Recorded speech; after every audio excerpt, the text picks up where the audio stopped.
estudiantes del Ángel Gallardo de la materia de instalaciones y aplicaciones de la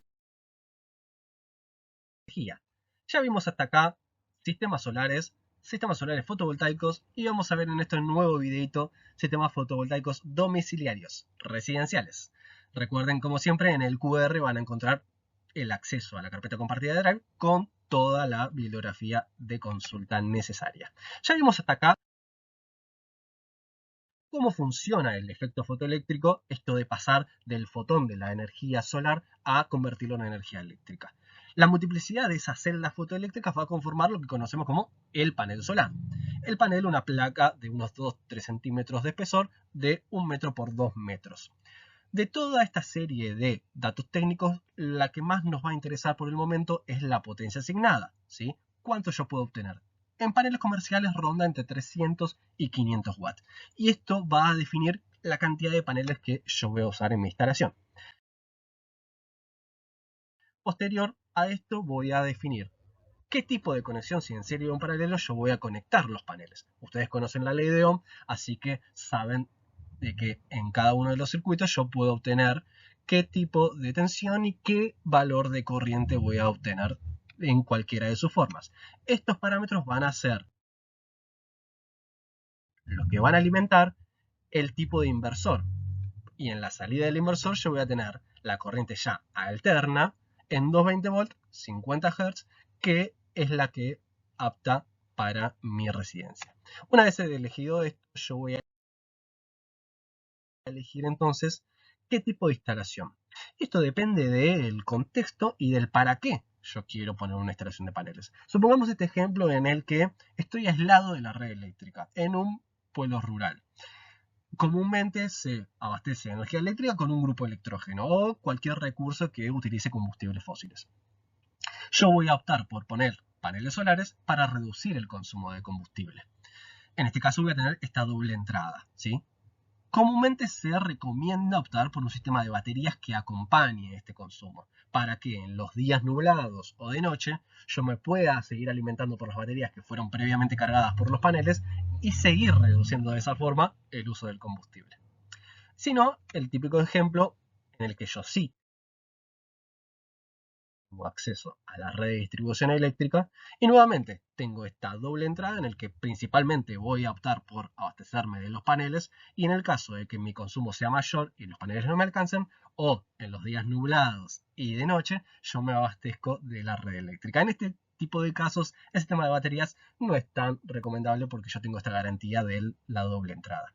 Y un nuevo circuito que es muy semejante a este, pero que se sumó hace pocos años, trajo el concepto de usuario generador. Esto implica que los, la potencia que me generan los paneles y que yo no esté utilizando porque ese domingo soleado por la tarde yo decidí irme a pasear, esa potencia que me está generando el panel y que yo no estoy consumiendo, en vez de perderse, yo tengo la posibilidad de que se inyecte a la red.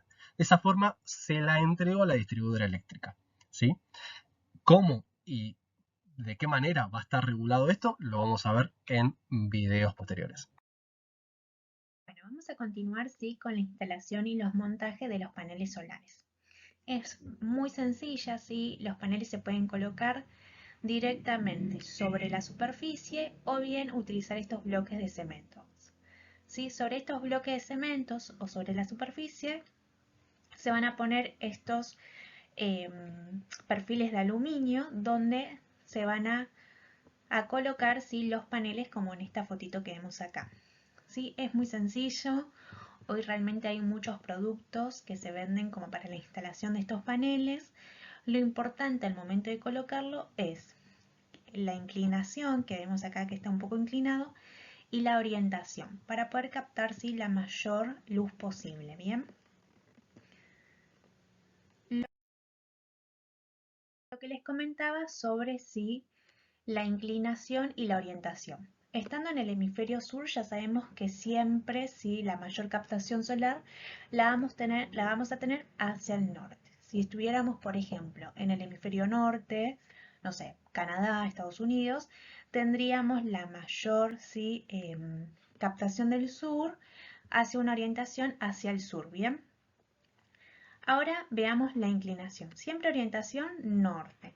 Inclinación va a depender de dónde estemos ubicados. Por ejemplo, Buenos Aires. Esto rojito de acá es donde mayor cantidad de luz hay, donde tendríamos que ir a buscarla. En este caso, Buenos Aires, vamos a tener una inclinación de 35 grados. Esa sería la inclinación óptima para captar la mayor cantidad de luz. Bien, continuamos. En el caso, por ejemplo, de Jujuy, que está un poco más al norte, sí, vemos que la inclinación se achica un poco, pasaría a 25 grados. Y en el caso contrario, sí, que sería Tierra del Fuego, bien al sur, la inclinación es un poco más alta, ¿sí? Sería a 50 grados, ¿sí? Estas serían las inclinaciones óptimas para poder captar la mayor cantidad de luz, ¿bien? Entonces decíamos, Buenos Aires, óptimo sería 35 grados. Siempre dijimos que por nuestra ubicación sería orientación al norte. A ver, puede pasar que por alguna cuestión no lleguemos a los 35 grados. Siempre hay 15 grados de márgenes donde vamos a poder tener una buena captación de luz con cierto sí, pérdida de eficiencia. Bien, continuamos. Sistemas solares, bueno, en este caso tenemos una estructura bastante compleja y decimos, bueno, acá por ahí se dificulta un poco la inclinación, la orientación y demás. Entonces acá como dato tenemos que tener presente que siempre eh, la orientación es mejor hacia el norte para captar la mayor cantidad de luz y que al menos en 25 grados de inclinación va a haber un 95% de rendimiento, o sea, un 95% de poder captar luz. No es un número bajo, así que sería muy bueno si al menos tenemos esa inclinación, ¿sí? Bien. Hola chicos, ¿cómo están? Vamos a comenzar con la tercera parte de esta clase, donde estamos trabajando instalación domiciliaria de paneles fotovoltaicos. Conmigo específicamente vamos a trabajar el concepto de sombra, su clasificación y cómo éstas pueden generar una disminución del rendimiento y la eficacia de los paneles solares. En primer lugar, quiero que recordemos ¿sí? El concepto de sombra que ustedes ya han trabajado en física óptica. Recuerden que una sombra es una región oscura que es generada por la interposición de un cuerpo o un objeto al pasaje de la luz. Si ustedes prestan atención a esta foto de dos paneles solares que están ubicados sobre el techo de un domicilio, podemos ver que en la segunda fila de paneles solares, en la parte inferior se encuentra una región oscura. Esa región oscura es una sombra. Y esa sombra es generada por el panel que se encuentra en la fila anterior. Bueno, en este caso, cuando ocurre esto, estamos hablando de una sombra propia. ¿Por qué? Porque en este caso la interposición a la luz del panel que está hacia atrás es generado por la fila anterior. Entonces, los propios paneles entre ellos están generando sombra. Bien, eso es una sombra propia. Ahora, recuerden que cuando nosotros a la hora de instalar un panel encontramos la presencia de sombras, estamos generando una disminución del rendimiento ¿sí? y de la eficacia de esos paneles solares. Por eso, a la hora de instalarlo, tenemos que tener en cuenta este dato. Como también, para evitar que ocurra justamente una región oscura o una sombra, tiene que haber una determinada distancia entre una fila y otra, tiene que haber una altura, y para que esto puede realizarse correctamente, podemos recurrir a esta fórmula que utiliza datos justamente trigonométricos que ya han trabajado en matemática para poder establecerlos y calcularlos. ¿Bien? Así que tengan en cuenta, repasen un poquito de funciones trigonométricas para poder realizar este cálculo y tenerlo en cuenta.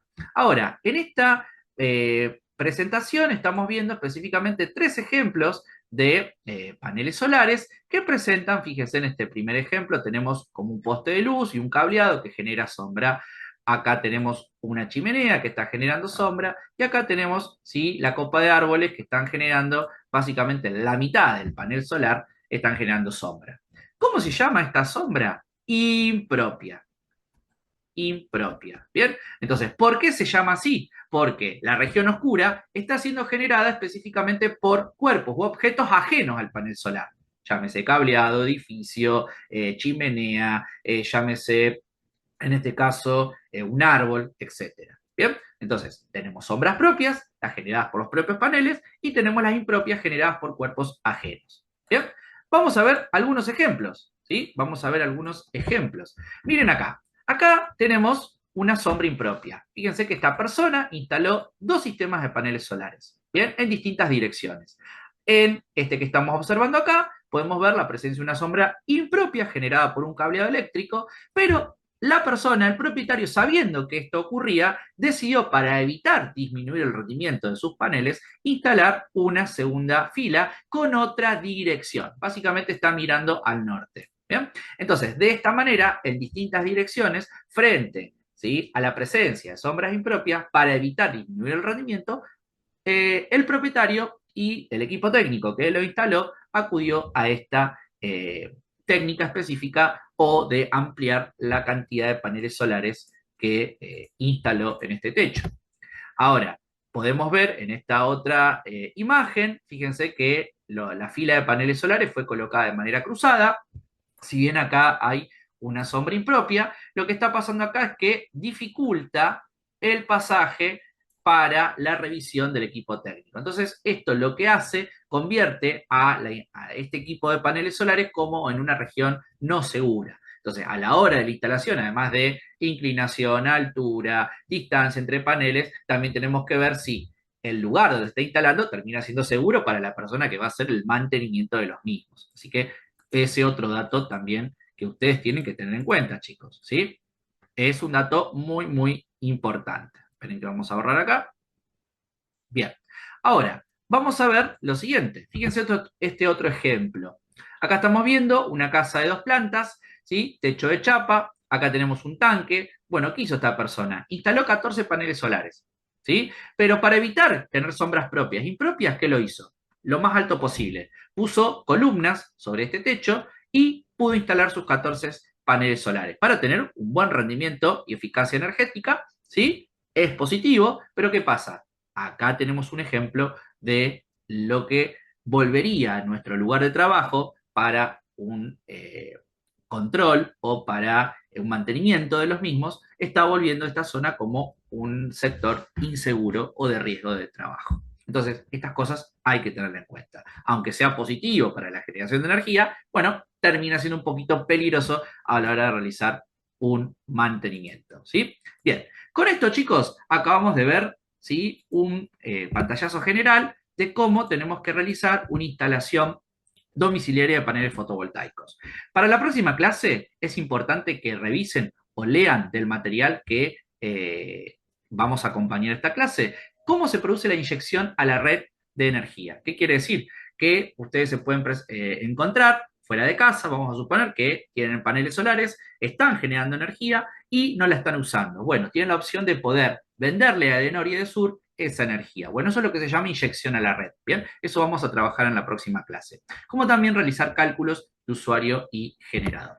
Tengan en cuenta que para estudiar y leer todo lo que hemos charlado, ¿sí?, como el profe Fer presentó al inicio de la clase, con este QR van a encontrar todo el material. Así que bueno, chicos, nos vemos, chicos, en un próximo encuentro, ¿sí? Repasen todos y a estudiar.